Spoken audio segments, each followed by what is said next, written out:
Alright, what's up guys? This is Skazi here. I just wanted to make a quick video going over my settings.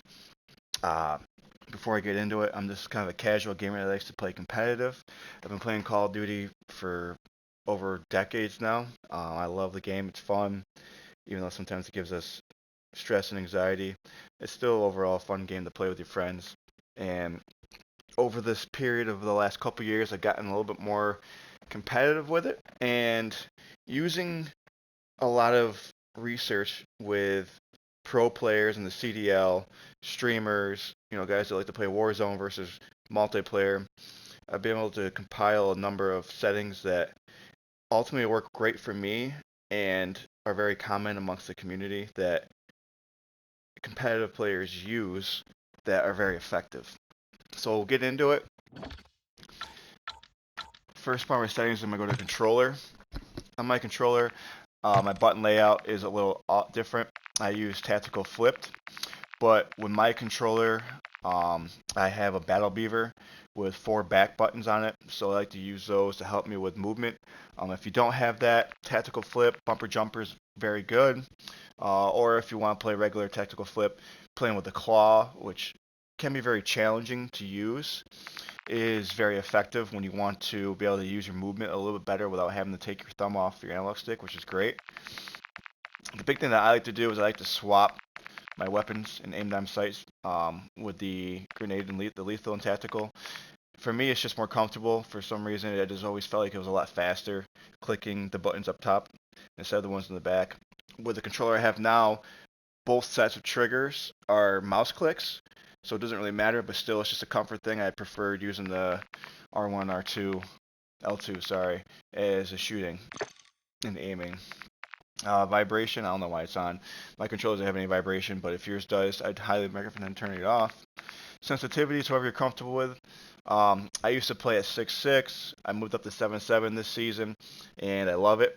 Most very high competitive and skill-wise players usually play between 6 and 8. 8 being the top max. Your ADS multiplayer, that's kind of what you feel is right. A lot of pros and guys that stream when they go over their controller settings, they like to say between an 8 and a 1. A lot of guys have 1. Obviously, I have an 8.5. For some reason, I just tried it and it felt great for me, so I stuck with it. All these are pretty much just basic. Sprint, that's always great because it helps you move quicker. But if you want to copy these settings down, they have been very, very effective for me. A lot of them are set from watching and researching other professional players to see what they use and what works best and just trying it out. This is what I tried out and I like the best. Automatic tac sprint, that's huge. I taught a couple of my buddies to start doing that because they did not have that set up and they realized what a difference it makes.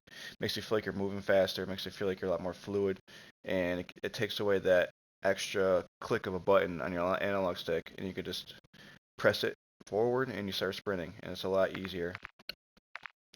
These are all very basic and simple. Advanced, aim assist on, obviously, aim assist type. I've had a lot more luck playing with Black Ops. Obviously, it's been nerfed and then it's been buffed and nerfed, and it's just always back and forth. But between Black Ops and default are your best two.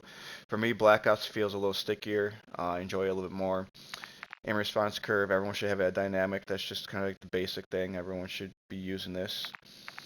All the rest of the stuff is just kind of personal preference. Dead zones, that's up to your controller. Obviously, go in a game, select your map, which is the best way I did it.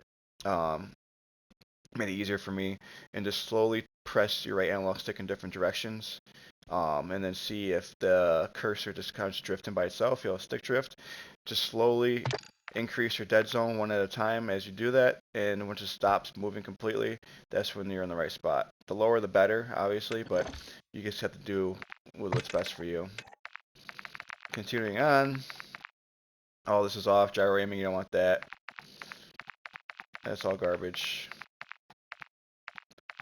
Single tap sprint, I like that because it helps with my snaking. I'm getting better at it, and that's definitely helped a lot. Ground mantle off, airborne mantle off, automatic ground mantle off.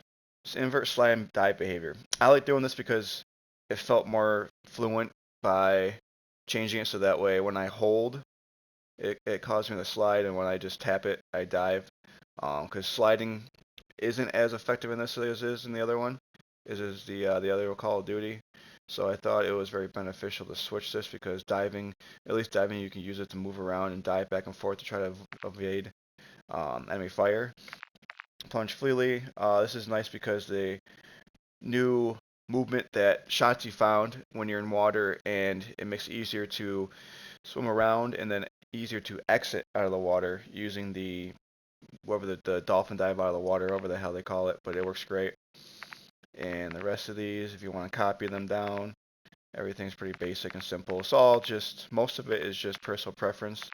These are all the options. I've gone through a number of videos of pro players going over their settings and just kind of mix and match each one to different things that I want to try and found that worked best for me.